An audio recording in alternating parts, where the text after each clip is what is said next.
And we are back. I think we kind of talked about this last week, last episode that we're anticipating episode 45. And like clockwork, here we are, episode 45. I don't know. I feel like the last couple of weeks, the mood has been a little bit more tense. Um, and and we'll talk about it. But I was talking to a friend of mine who is an avid listener, and she had asked how I come up with the topics to discuss, and my response was like it is a reflection of my real time life. So I don't plan. I don't know if I've ever said this on here, but I don't necessarily plan content, and I don't have a script. What you hear is almost like a stream of consciousness based on a particular trigger. What triggered it, either the days leading up or the moment right before I turn on this recording equipment and the camera. But I'm not gonna bore you with that, with those little off topic, not even off topic, but I'm not going to bore you with that. I want to start off how we always start off, with a exercise in mindfulness.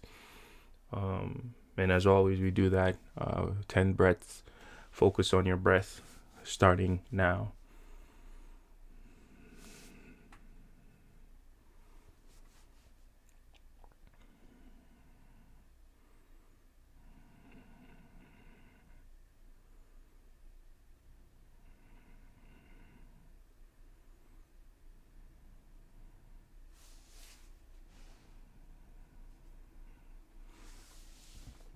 And now that we're here, I'm going to give you the brain teaser for today. It is: what has cities but no houses, forests but no trees, and rivers but no water? What has cities but no houses, forests but no trees, and rivers but no water? The last few days have been interesting, and for multiple reasons. We hit a significant milestone with my fintech startup, Iyunta, which I think I'm going to make an announcement at some point next week. What that is going to look like, I have no idea. I guess when I get to that bridge, I'll cross it. But I'm excited to share the progress that we've made, and a significant milestone in our entrepreneurial startup journey. But today's conversation is obviously about creativity, but what specifically about creativity? So I was having a conversation with a fellow professor at Parsons, and I was asked if I'd be interested in teaching innovation. And I'm not one of those professors who just teach just for the sake of teaching. I want to make sure that it's something that is in line with especially innovation, that it's in line with my idea of what innovation is, what it means to me, and it kind of meshes or it's in alignment with my teaching style, because I'm intentional when I walk into the classroom, and I want to make sure that I'm able to deliver at the level that I know I can, that I've delivered in times past. I want to be consistent with that. I'd rather get better than regress. So I was talking to one of the professors who had taught the course before, and it was a great conversation. And in it, I kind of indicated like, hey, I'm such a fan of human creativity, as you guys know.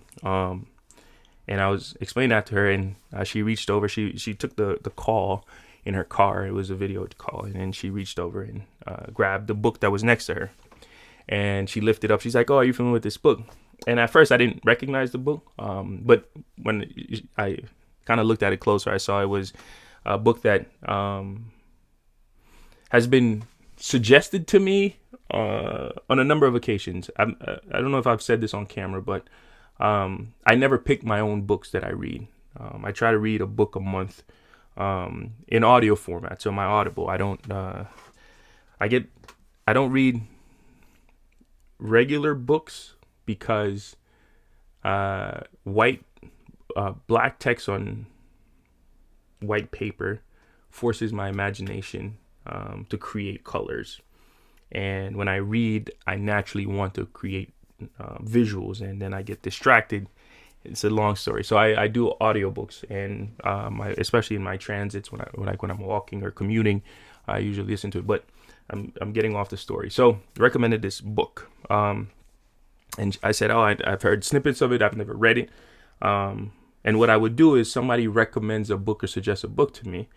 This is the only way I actually get to read books, that is how I choose which books to read. If somebody that knows me makes a suggestion or recommendation. So I'm like, all right, I'll add it to my list of books. And after we get out the call, I go to my Audible and I search for the book, and it's already in my library. So it was recommended to me before, and I'm finally able to get to it. So I started to get to it. And after the first few chapters, I can say that the book is in exact alignment of my viewpoint, my perspective, my understanding of creativity. It almost feels like I wrote the book myself.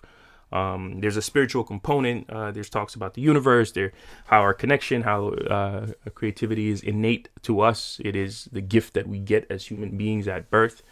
And all these things that we've talked about in over the course of this podcast, this creative conduit, it is spoken about in the book. And oddly enough, the first time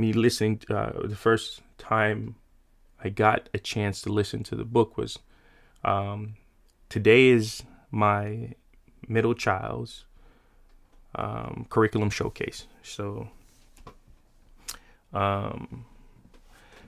today was a showcase. Yesterday was final stages of helping to prepare and create the room. So their theme is a Savannah theme, and they have to transform their classroom into a Savannah.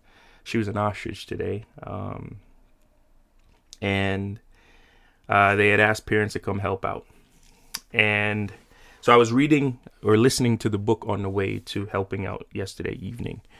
And then her teacher was like, hey, she had a list of tasks remaining. And the biggest task, or the number one priority, was transforming this, what in her mind looks like a waterfall, into an actual rock. And when I say like a large rock, almost like a mountain / hill, the best way to visualize it, how she wanted to, would be like Pride Rock, if you've ever seen The Lion King. And it was me and another dad that was there. And she was like, hey, that's the task. And apparently they had tried before. And so here I am in this setting, a kindergarten classroom, and all this creativity around me. Because, I mean, for the most part, the room has already been transformed. It's just like little touch-ups in this one major project. So this was the task that was assigned to me. And we had talked about creativity on demand in a previous episode, and we might have went into actual detail, but it was almost like I summoned that conversation. I summoned that those talking points, the things that we discussed in that particular moment, and then it got me back to thinking as I was going through this, the actual creative process, the creative journey that we've outlined before. And just purely for the sake of a refresher, I think what we settled on, or what we agreed on, that the creative process is, 1, using your intuition to make a first impression. 2, your awareness to establish a connection. And then 3, your imagination to expand upon the possibilities. And that is exactly what happened. I remember there was a moment, and I don't know if for those individuals or whoever's listening who has pets, I could see a dog doing it if I close my eyes. I can also see a cat doing it. If they are introduced to something that they're unfamiliar with, there's this moment where it's like a blank stare, and their heads kind of rotate from side to side as they try to analyze and interpret exactly what it is that they're looking at.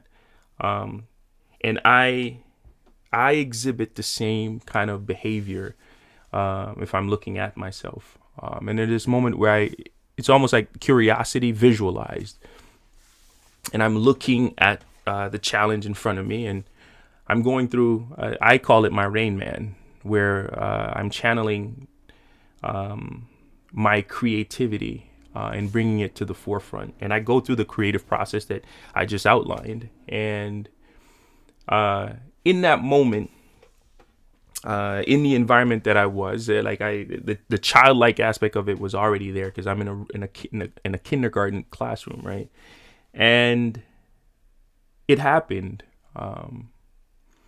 And I was able to, in that moment, use my intuition to kind of figure out, okay, let me truly understand. It's almost framing the challenge. And there was a moment where, and we do this exercise too, and it's intentional that we do it, this idea of mindfulness. And in that moment, as I'm contextualizing and level setting and whatever terms that you want to use, I'm also practicing mindfulness, right? Putting myself present in this moment, and then being so aware of everything that is happening and what is the intention here. I think there's a huge part of intentionality that goes with creativity. And then as I was able to settle, then the ideas started to come to me. And then I could visualize what I would want it to look. And earlier I mentioned Pride Rock. And there's these layers where almost like, I don't want to use like these flat lines where you normally see animals would sit on as the rock kind of cascades down. So I'm visualizing it. And I'm like, okay, something has to go there. Something has to go there. Okay, something is going to go there. And all this is happening in my head. And then as soon as I'm able to visualize what the intended result, or at least the idea, then I naturally start looking around and seeing what in my vicinity can create this thing that I'm ultimately trying to create. And that is exactly what happened. And it went from grabbing cushions to grabbing tables and flipping tables, and then grabbing rods and poles. And we ultimately, it was myself and another dad, like I said, we ultimately created Pride Rock.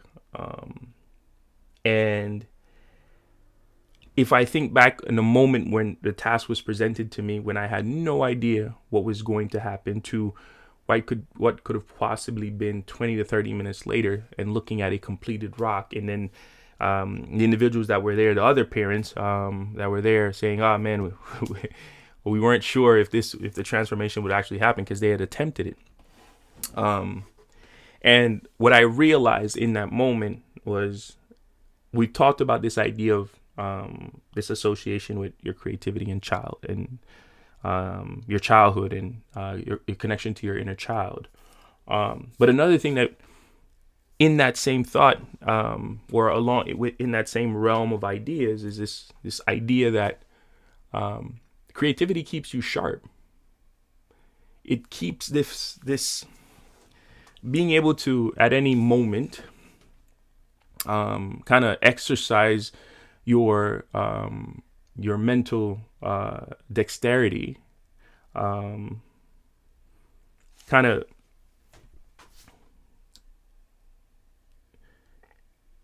push or elongate the elasticity of your creative area of like pre-existing notion, right? Like you stretch it out. Like, hey, And there's this flexibility associated with creativity, especially that of the mind. There's this idea that as long as I have my creativity, I have my youth. I have my dexterity, my flexibility. I have, and this again, I'm talking from a psychological standpoint.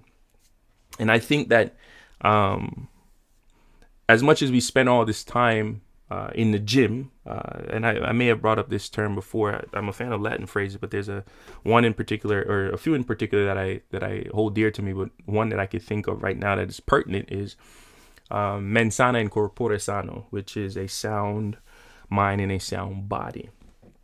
And if we're in the gym and we exercise physically, we have to do the same for our minds.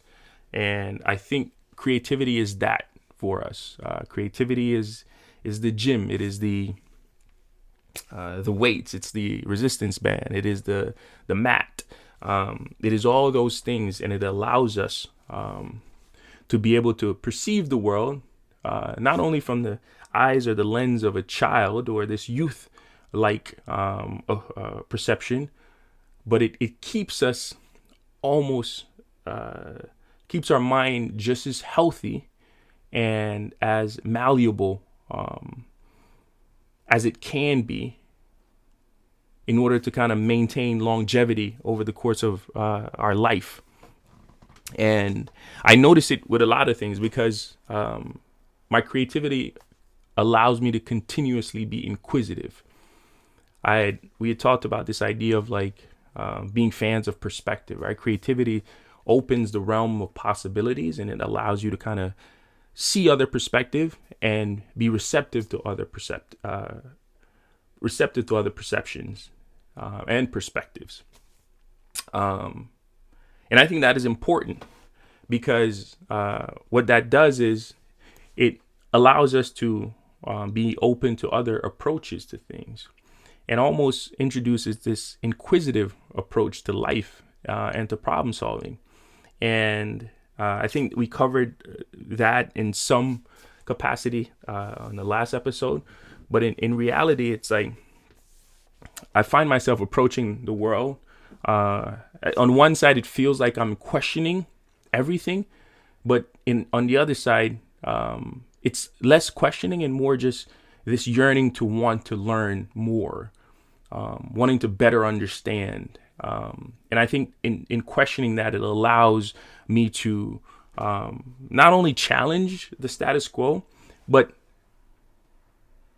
make it clear and define it in a way that fits my way of understanding life.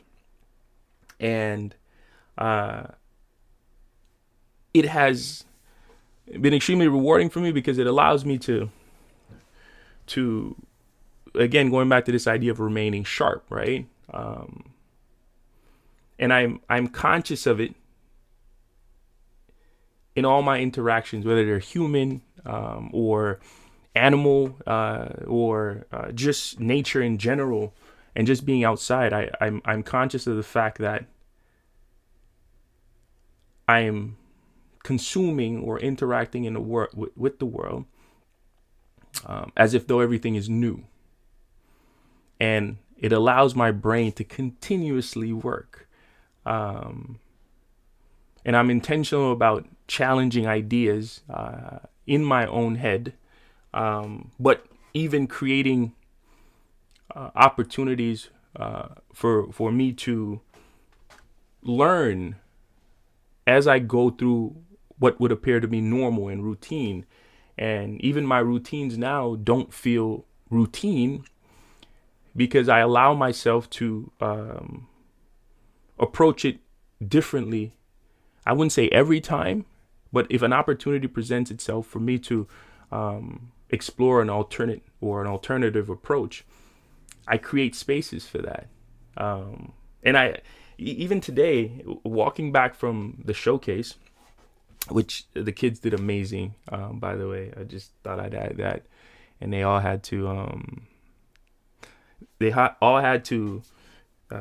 kind of present on their particular the animal that they were given, and just kind of list out facts.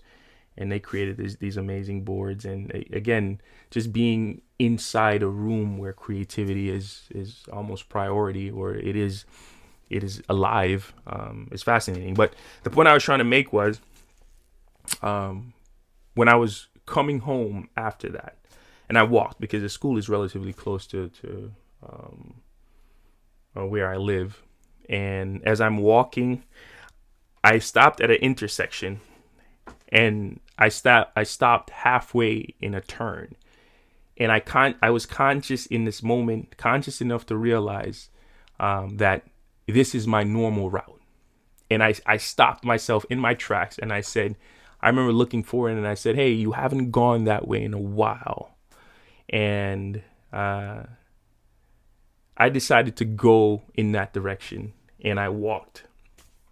And as I was walking, I could remember the last time I walked, everything that happened, because it was so odd that my awareness is so heightened that I'm conscious of everything around me. So everything that appeared different, I made an association to what I remembered it to be. So each step was almost like a new experience for me. And I do this a lot. And again, this is something that I practice, and I encourage you to do the same thing. And another thing that I do on walks, especially if I have the time, I let the street lights dictate my route to wherever I'm going. So if it's a stop, I cross when there's walking. So if I'm going in one direction, instead of going straight, if there's a stoplight, and my only option is to turn right or to cross, and I'll do that, and I'll keep doing that and see how long it takes me to get to my destination. But again, these are exercises that I do that I think keeps my mind sharp. It helps me with my memory. If you know me, you know that I'm not the best with names. So I've had to come up with creative ways and make association to individuals in order for me to properly remember their name. And I have to talk to you, we have to interact daily for me to eventually just remember your name or make that association. If not, then I have to trigger or initiate my creativity to make an association with your name to something that I'm familiar with, in order for me to remember your name.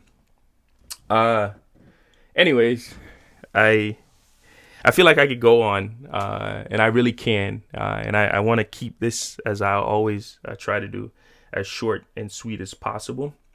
But I'm going to end how we started. The brain teaser was, what has cities but no houses, forests but no trees, and rivers but no water? A map. A map. Continue to be guided by your creativity.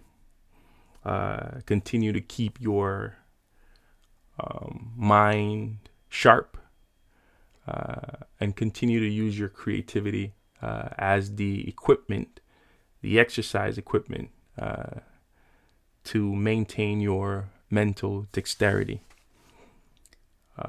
I will leave you how I always leave you. Go be great.